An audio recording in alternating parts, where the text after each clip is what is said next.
Meron naman ding isang pangyayari na meron kaming kamag-anak na matagal siyang hindi nauwi. Sa posisyon, naging busy siya na sa panaginip niya, nagpakita sa kanya. Tinutugis naman siya. Nahabol siya ng mahal na senyor. Nahabol siya. Tumagising siya. Ba't ganun? So, nung sumunod na mahal na araw, umuwi na siya.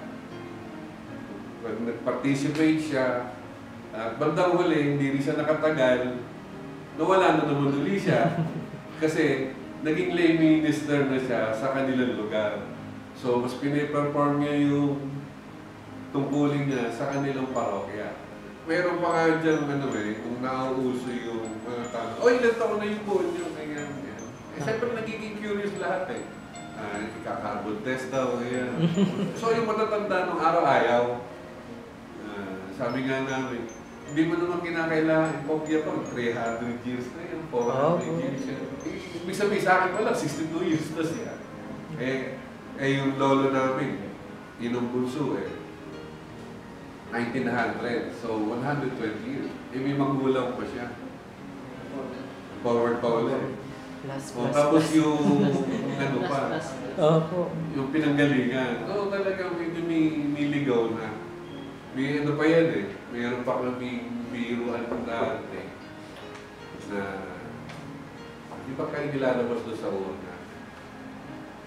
Meron dyan daw na parang ayaw sa mama, mabigat. Ayaw magpabuhat. Ayaw magpabuhat, may mga kwentong ganun sa akin naman, wala naman nangyari.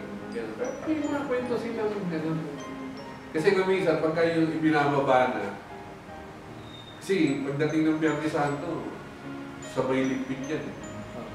Hindi talaga kasi hindi na namin puyang pa ng isang Pagka yung mga helper na, sabi, kwento lang din nila. Yung mga helper na nagbababa, ang bigat, patulong, ba't ang bigat? Ano yun na nung dati ni Pili, siya na-akit na.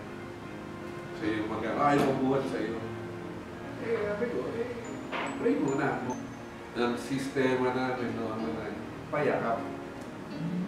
Kayakapin mo siya. Hindi siya yung parang object na bit-bit mo na. Kasi yun yung iminulat sa amin, sacred.